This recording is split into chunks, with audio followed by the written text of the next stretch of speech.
Hello, YouTubers and other people who are watching this. Ooh, I haven't said that from the beginning of my line of my videos for a while. Yay! Just kidding. But seriously, I haven't said that line for a while because I'm basically just trying to catch up on my videos. Anyway, so this one is a raw review for March 19th, 2012. Yep, I'm getting there slowly catching up. So, we start off the show with our WWE Champion CM Punk, which he doesn't look too happy, as we get a clip from the last week where Jericho dropped the bomb on Punk, calling his pops a drunkard. Is it true? I don't know. Well, but anyways, but CM Punk lets us know right off the bat that Chris Jericho is not here tonight. At the end of the day, him not being here is a gift because Chris Jericho really ticked off Punk last week. He said that Punk's father, Punk pauses, he finishes with Jericho said that his father was an alcoholic. He said that his best friends know this, but it's not Chris Jericho's story to tell. It's none of his business. It's not so much that he said it, it's that Jericho said it in front of the entire world. He was exposed. He sees everyone, little kids, grown-ups, families, and there's not one person that has been negatively affected by the disease of alcoholism. He's not going to let Jericho's words mess up some kids' dreams of being great. Jericho's doing all this stuff to get in Punk's head. All for revenge at Mania? Jericho wants to play head games and that Punk is predisposed to drink. Well, that just goes to show that Jericho doesn't know Punk at all. And if there's a devil in his DNA, it's now Jericho's problem. If there's a monster inside of him, he's letting it out. He refuses to let his past dictate his future. There is not one person that should let a past nightmare cloud their future dreams. Jericho forgot to tell us the finish. His father has worked extremely hard and has overcome his addictions. He has beat his demons. He doesn't want you to know the fact that, and that fact is that CM Punk's father is Jeff Hardy. He is proud of his father. It is tattooed on his skin for a reason. He is proud of his father and Jericho. You are not nothing but an obstacle. He can easily dig a hole and crawl under, but he's letting Jericho know right now that he's going to straight through him to prove once and for all he's the best in the world. Ah, Jericho is here via satellite. He wants Punk to hear him out. He really didn't think it was right to be here tonight because he wants Punk to really listen to what he's got to say. He says that Punk was right. He was out of line and he's sorry.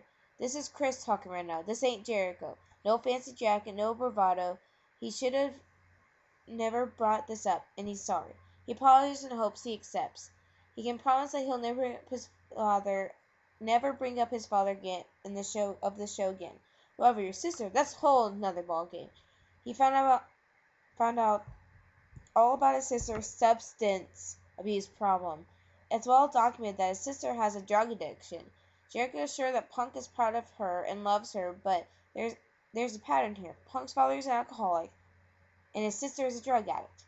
Punk is going to end up just like them. The good news is this can be overcome. Bad news is when Jericho beats Punk at WrestleMania, there's something that he'll never overcome. Ever. CM Punk drops the F-bomb. He calls him a piece of crap and says that he's going to beat the crap out of him. Before the next match can start, Cody Rhodes comes down and it looks like he's enjoying the booth, but not before a nice little video package of Big Show embarrassing moments. This doesn't just cover Mania, as we get a little package showing that many moments in Show's career that could be deemed embarrassing. Match 1. Kane vs. Big Show. Winner of that is Kane. After the match, Cody slides in the ring afterwards and hits the beautiful disaster and goes on attack. He leaves the ring quickly to grab handcuffs from the side of the announce table. He cuffs Show to the middle rope, then grabs the gloves he had earlier. Not Punk, but Cody with a kick. He does a little shuffle, then hits some rights and lefts to the head and face of Big Show. Cody is so heel. Cody doesn't seem to be holding back on the punches, but all you see is the Big Show fuming. They both cut the cuffs and off of Big Show, and he tries to stand, but it's unnoticeable shaken up, nearly falling each time. And that I remember distinctly laughing so hard when I saw that. Continue on. Match 2. David Otunga with Johnny Ace in the corner versus Santino with Teddy Long in the corner. Unfortunately, David Otunga won. Although I didn't appreciate Johnny Ace trying to do the trombone. But anyway, after the match, Teddy and Ace got into the ring and ate each other's faces. Teddy slaps Ace and jets the ring and heads up the ramp to dance. A preview of a dude with what looks like Japanese characters all over his bald head is shown. He's called Lord Tenatsu. I wonder who that is. Choo choo! Okay, we are back to the show, and The Rock is nearby the Rocky statue, ready to cut a promo for Cena. He does his final thing, then drops some good notes on Philly. Then he calls Philly the city of butt kickers. The statue he's standing in front of represents the fighting spirit of Philadelphia. At 12 years old, The Rock stood in front of this picture and became inspired. And he shows a picture, and then he's talking about how, basically going back to the Ultimate Warrior and what he watches, and blah blah, and talking about Mania and dissing Cena and talking about him being, so close to Austin. Da, da, da, da. Oh wait, no, Rock lost. Never mind, I forgot about that. So yeah, that's The Rock's promo that I don't care about. Anyway, and then before we go to break, Daniel Bryan, the ridiculously good-looking AJ, is with them. Yes, well, that's what the results say, okay? But she's pretty. I'll give you that much. With him. Bryan's gotta stop kissing AJ on screen. I'm sorry, but I'm looking at these results thing, and this guy says gotta stop kissing AJ on screen. Sad face. You don't like that Daniel Bryan's making out with AJ. Okay. Match 3. Daniel Bryan versus Zack Ryder. Winner, Daniel Bryan, of course. And then also after the match, they brought up the car accident from earlier this morning and say that he's going to have Mark Henry versus Cena match. Yes, this is John Cena when he had his car crash. Well, earlier. It's not much of a car crash because it didn't look that much damage. And then Jerry Lawler calls Flo Rida the biggest star in the world of hip hop. Okay.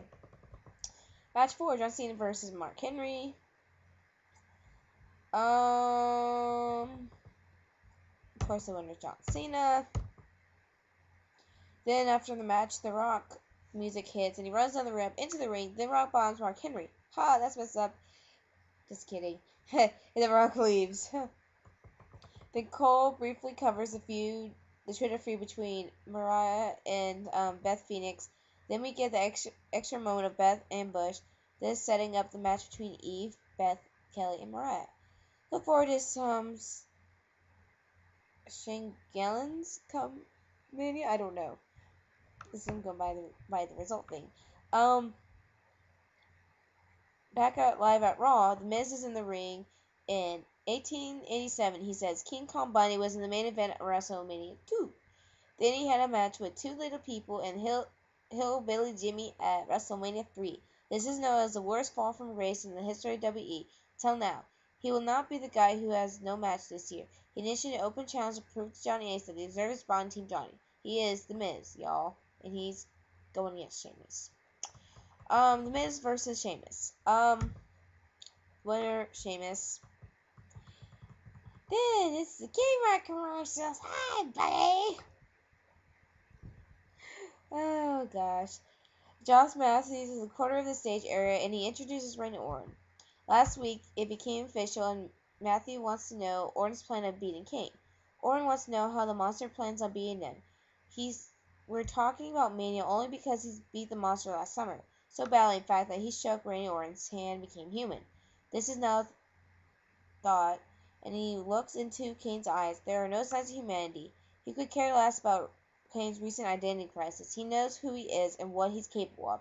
He's not the big red machine or the devil's favorite demon. His name is Randy Orton. New shirt coming out? Vicky Guerrero is here and would like to be excused. She introduces the two newest members of Team Johnny at Mania, Jack Swagger and Dolph Ziggler. I don't know why I said it like that, but I did anyway. They'll be facing off against two members of Team Teddy. Match 6, Jack Swagger and Dolph Ziggler versus Kofi Kingston and R-Truth. The winners is just Swagger and Dolph Ziggler. Sorry, I don't like him, but for some reason, I don't know why I said it like that. But anyway, well, Oksana takes offense and goes up to Vicky. She pushes Vicky down. Oksana gets in the ring to try and explain to the ref what happened. Vicky follows and screams. They lock up and start rolling around the ring till the guys bring it up. Funny fight.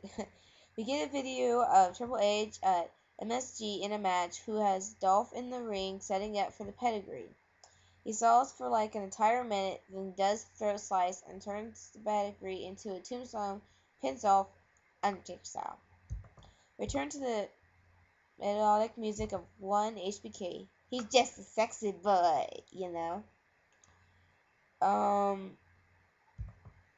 Yeah, and then he brings up about talking about the Hell in a Cell match at Mania between Taker and Triple H. And it ends up into a long talk with Triple H, Undertaker, and Shawn Michaels. And basically, that's it. That's the show. So, that's it for Raw for March 19th, 2012. See you guys later. Bye-bye. Bye-bye.